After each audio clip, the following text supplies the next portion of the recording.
بسم اللہ الرحمن الرحیم نحمده ونصلی علی رسوله الکریم اما بعد۔ سیرت النبی صلی اللہ علیہ وسلم کے مدنی دور کا درس نمبر 122 صلح حدیبیہ سے ملنے والے اسباق سے متعلق ہے۔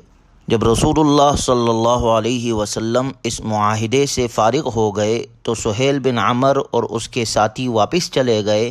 آپ علیہ السلام نے صحابہ کرام رضی اللہ عنہم اجمعین سے فرمایا، قوموا فانحروا ثم احلقوا، اٹھو جانور قربان کرو اور سر منڈوا دو۔ یہ بات رسول اللہ صلی اللہ علیہ وسلم نے 3 بار دہرائی لیکن کوئی نہ اٹھا۔ آپ صلی اللہ علیہ وسلم حضرت سلمہ رضی اللہ عنہا کے خیمے میں گئے اور لوگوں کے طرز عمل کا ذکر فرمایا۔ سیدہ سلمہ رضی اللہ عنہا نے رسول اللہ صلی اللہ علیہ وسلم سے کہا، اے اللہ کے رسول، انہیں کچھ نہ کہیے، کیونکہ صلح کے باعث آپ فتح کے بغیر پلٹ رہے ہیں اور مشقت میں پڑ گئے ہیں۔ اسی وجہ سے صحابہ اکرام رضی اللہ عنہم اجمعین بھی شدید پریشان ہے۔ اے اللہ کے رسول، آپ صلی اللہ علیہ وسلم خود بار تشریف لے جائے، کسی سے کچھ نہ کہے، بلکہ اپنا قربانی کا اونٹ نہر کیجئے اور حجام کو بلا کر سر کے بال منڈوا دیجئے۔ چنانچہ اللہ کے رسول صلی اللہ علیہ وسلم کھڑے ہو گئے۔ آپ صلی اللہ علیہ وسلم نے اپنی چادر سمیٹی، نہر کے لیے نیزہ اٹھایا، اونٹ کی طرف گئے اور بلند آواز سے بسم اللہ اللہ اکبر پڑھ کر اونٹ نہر کر دیا۔ پھر تو ساری بندشیں کھل گئی اور سارے مسلمان اپنے جانوروں کی طرف لپٹ کے لوگ اتنی جلدی کرنے لگے کہ یوں معلوم ہوتا تھا جیسے وہ ایک دوسرے کے اوپر گر پڑیں گے۔ اس طرح سلمہ رضی اللہ عنہا کی فراست سے اللہ تبارک و تعالی نے یہ معاملہ حل فرما دیا۔ آپ صلی اللہ علیہ وسلم کو حدیبیہ میں جس جگہ پر روکا گیا تھا وہیں پر آپ صلی اللہ علیہ وسلم نے اونٹ نہر کیے۔ بدر کے موقع پر پکڑے گئے ابو جہل کے اونٹ کو بھی نہر کیا گیا، جبکہ ایک روایت میں آتا ہے کہ مشرکین مکہ نے اس کے بدلے میں 100 اونٹ دینے کا کہا کہ اس کو چھوڑ دیں، آپ اس کے بدلے 100 اونٹ لے لیں، لیکن آپ علیہ السلام نے فرمایا، اگر ہم نے اسے قربانی کے لیے خاص نہ کیا ہوتا تو ہم اسے بدلے میں دے دیتے۔ چنانچہ آپ علیہ السلام نے اسے بھی قربان کیا۔ صحابہ کرام رضی اللہ عنہم اجمعین نے یہ قربانی کرنے کے بعد کچھ حضرات نے سر منڈوائے یعنی حلق کیا اور کچھ نے قصر کیا۔ آپ صلی اللہ علیہ وسلم نے حلق کرنے والوں کے بارے میں فرمایا، رحم اللہ المحلقین، اللہ سر منڈوانے والوں پر رحم فرمائے۔ لوگوں نے کہا، اللہ کے رسول، بال کٹوانے والوں کے لیے بھی رحم کی دعا فرمائیے۔ آپ صلی اللہ علیہ وسلم نے پھر فرمایا، رحم اللہ المحلقین، اللہ سر منڈوانے والوں پر رحم فرمائے۔ آپ صلی اللہ علیہ وسلم نے 3 مرتبہ یہی کہا اور پھر فرمایا، والمقصرین، اور بال کٹوانے والوں پر بھی اللہ رحم فرمائے۔ گویا عمرے یا حج کے موقع پر حلق کروانا زیادہ افضل ہے۔ پھر اس موقع پر غور کیا جائے تو المؤمنین سلمہ رضی اللہ عنہا کی رائے بڑی مبارک اور درست تھی۔ وہ سمجھ گئی کہ صحابہ کرام رضی اللہ عنہم اجمعین یہ خیال کر رہے ہیں کہ نبی صلی اللہ علیہ وسلم نے انہیں احرام اتارنے کا جو حکم دیا ہے وہ صرف ان کے لیے رخصت ہے، جبکہ رسول اللہ صلی اللہ علیہ وسلم خود حالت احرام میں ہے۔ چنانچہ المؤمنین سلمہ رضی اللہ عنہا نے آپ علیہ السلام کو مشورہ دیا کہ آپ خود اپنا احرام کھول دیں تاکہ ان کو اگر یہ وہم ہو تو دور ہو جائے۔ آپ صلی اللہ علیہ وسلم نے المؤمنین سلمہ رضی اللہ عنہا کے مشورے کو درست خیال فرمایا۔ لہٰذا صحابہ کرام رضی اللہ عنہم اجمعین نے جب آپ علیہ السلام کو دیکھا کہ آپ نے احرام کھول دیا تو انہوں نے بھی فوراً احرام کھول دیا، خواہ اس وقت آپ نے انہیں ایسا نہیں کہا تھا، لیکن اس کے بعد تو مزید کسی بات کی گنجائش ہی نہیں رہی۔ یہ بڑا درست اور بابرکت مشورہ تھا، اور اس میں اس بات کی بھی دلیل ہے کہ اگر عمدہ رائے، اچھی سوچ اور مثبت خیالات کی حامل کوئی خاتون مشورہ دے تو اس کا مشورہ قبول کرنا چاہیے، جیسے آپ علیہ السلام نے اس موقع پر المؤمنین سلمہ رضی اللہ عنہا کا مشورہ قبول کیا۔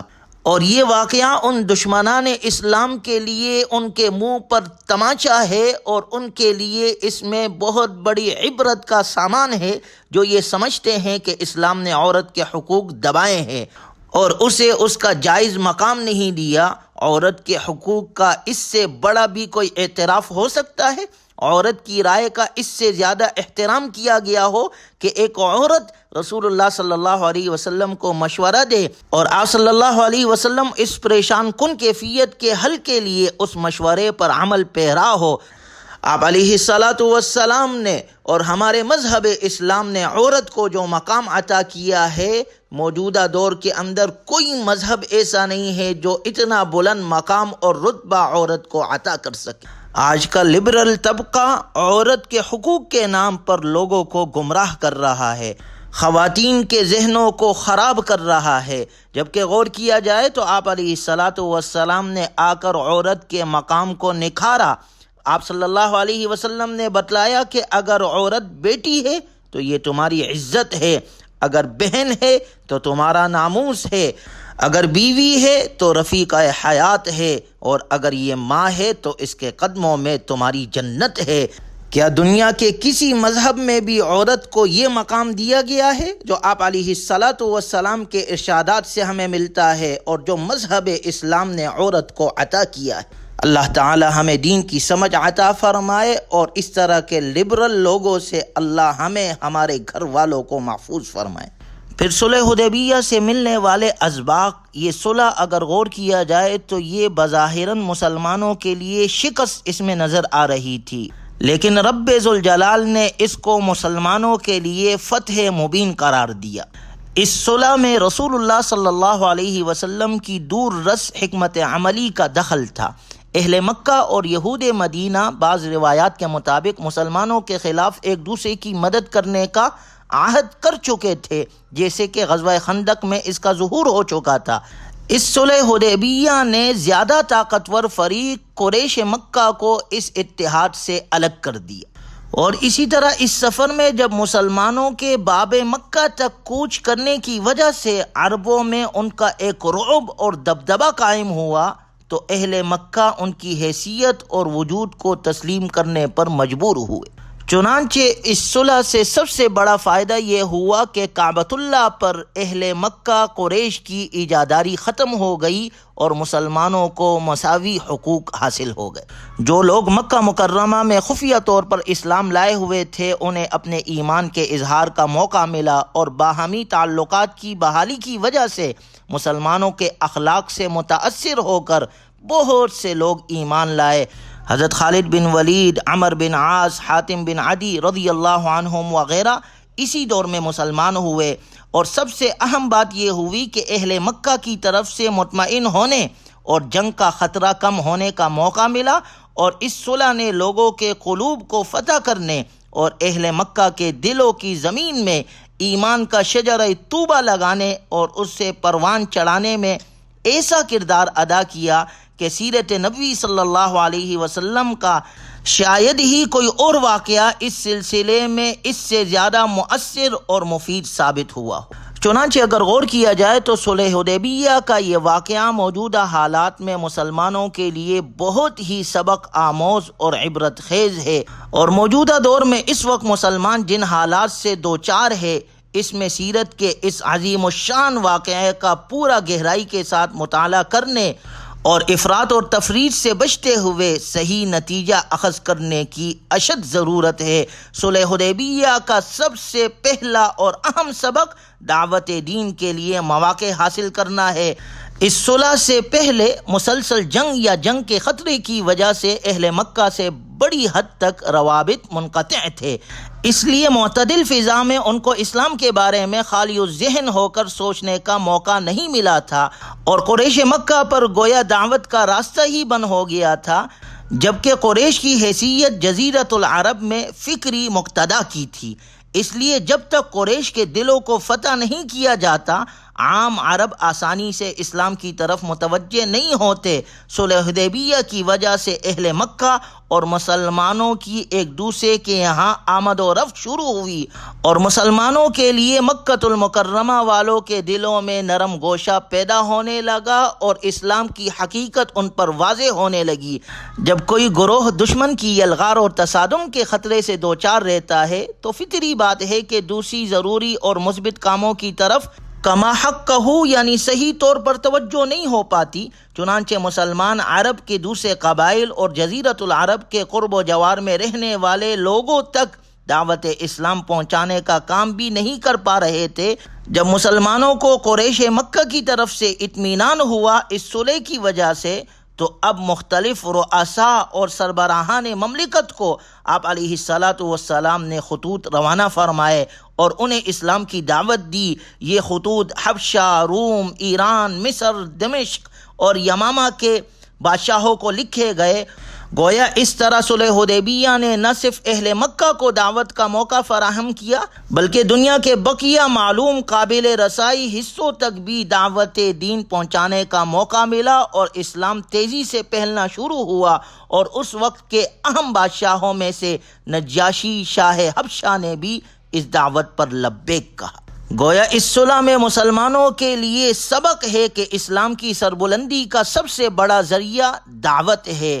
آج بھی اگر مسلمان دعوت کے کام کی طرف توجہ دے اور غیر مسلموں تک اسلام پہنچانے کی کوشش کرے تو فتح مبین حاصل کر سکتے ہیں۔ صلح حدیبیہ کا دوسرا اہم سبق جوش پر ہوش کو غالب رکھنا ہے۔ کسی قوم کے لیے باعزت زندگی گزارنے میں حوصلہ اور ہمت اور جرأت اور شجاعت کا بھی بڑا کردار ہوتا ہے۔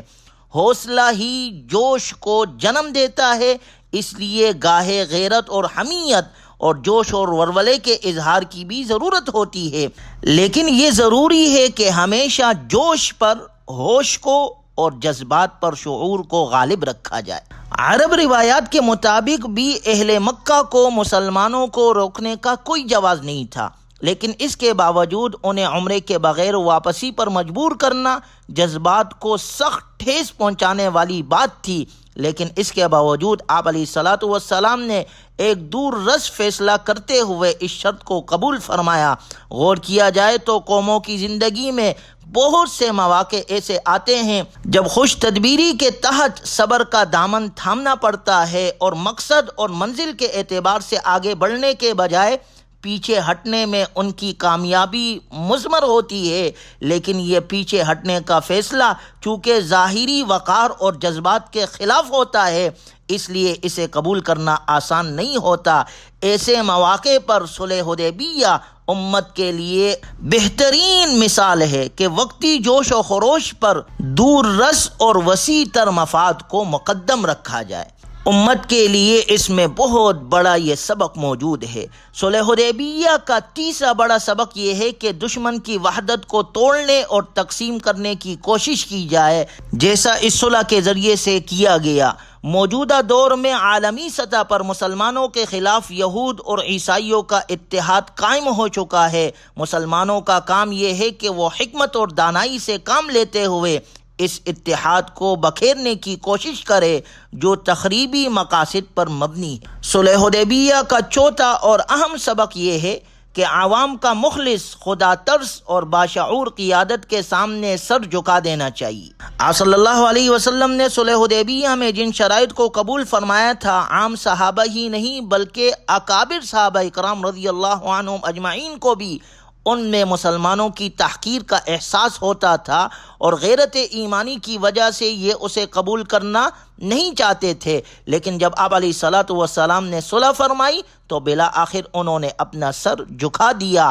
آج یہ کیفیت مسلمانوں میں مفقود ہے۔ اگر اجتماعی مسائل کے بارے میں امت کا ہر فرد صحیح اور غلط، حق اور باطل کا فیصلہ کرنے لگے تو کبھی اجتماعیت باقی نہیں رہ سکتی، اور جو قوم اجتماعیت سے محروم ہو ان کے اقدام اور فیصلے کا کوئی وزن نہیں ہوتا۔